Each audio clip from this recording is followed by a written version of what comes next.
tulad ng pamamaril ay kinukonsidera namin na isang trahedya, isang kalamidad, isang disaster.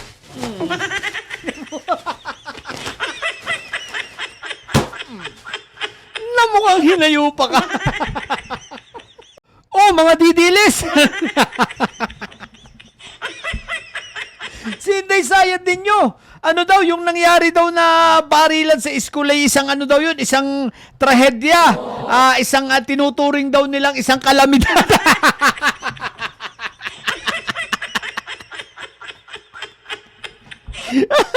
Masisira ang ulo ko rito kay Inday Sayad, you know?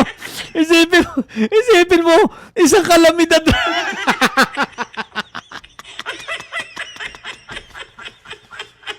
Mga didilis, anyari na. Kawawa naman yung phone ninyo. Isipin mo lang kahiya. Yung barilan naging naging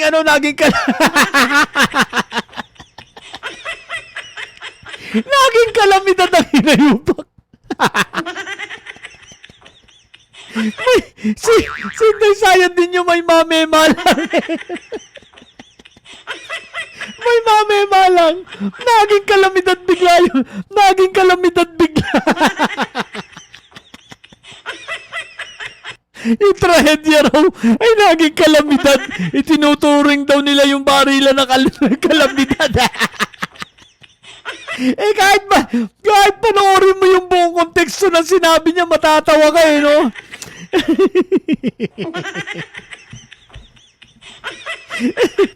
Kalamidad daw. Pinagmamalaki pang hinayupak na yan. Mga didilis, ano na? Bakit ganyan kabobo yung Inday Sayad ninyo?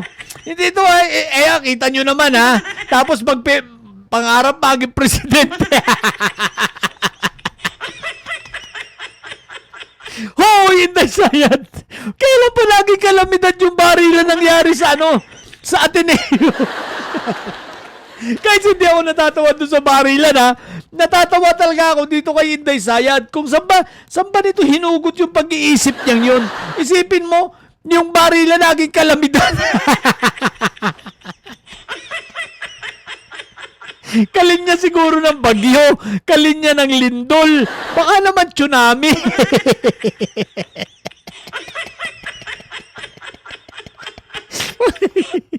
Mga didilis.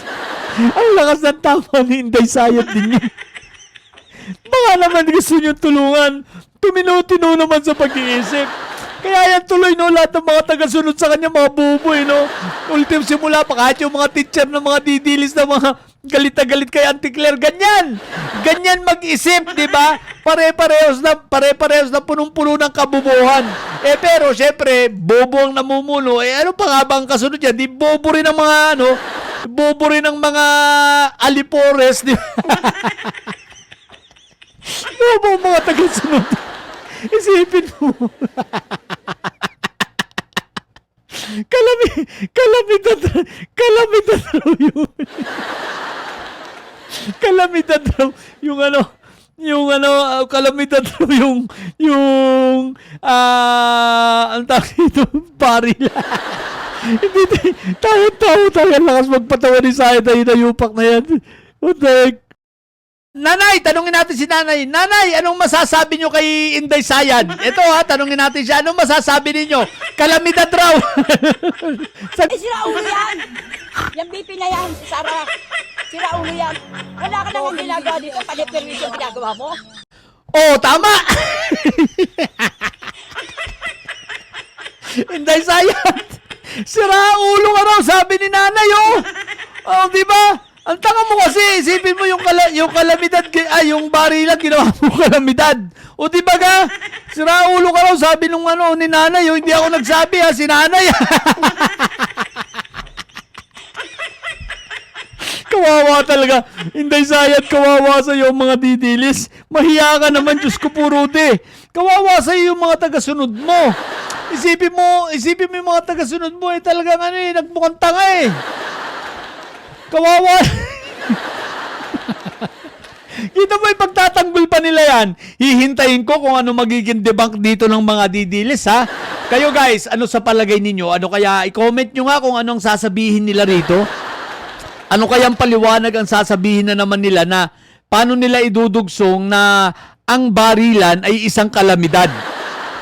Di ba? Tingnan nga natin kung paano nila ididebunk ito, ha? At paano naman nila ipagtatanggol na naman si Sayad nila na ayan nga, maliwanag na maliwanag, ha? Ang pagkakaintindi ni Sayad dito sa trahedyang barilan na yan ay kalamidad.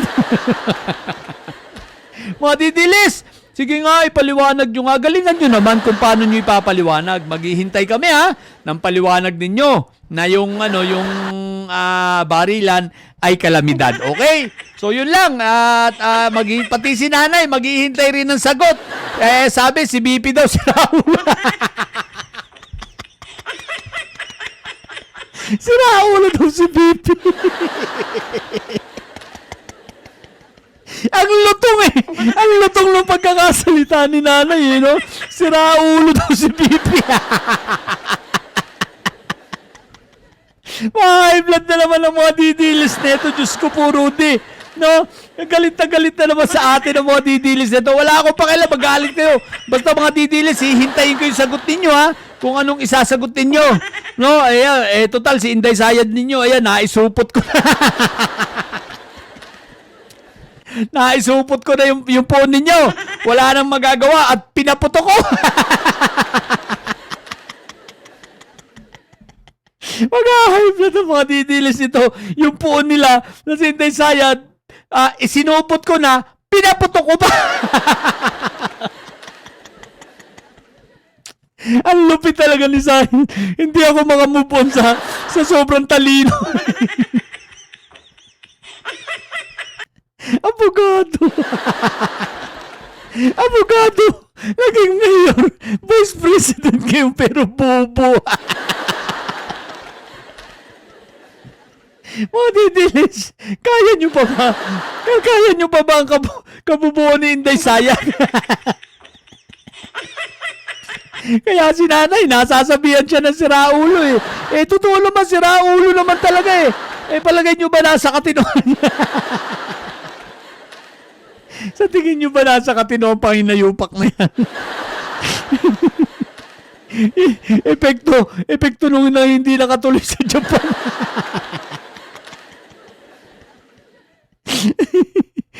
Yan ang epekto na sisira ang ulo. Ewan ko ba? Ay, naulit ako. Sumaya ng ganito. Tumawa. Sobrang talagang bobo. Grabe. Ewan ko. Yun lang. Sa mga bobong didilis sa kagaya ni Inday Sayad na nyo. Ang tatay nyo ay preso. Ang BP nyo sobrang bobo. Matili kayo mga bobot may sahid sapagat ang may sahid ay laging high blood. Bye!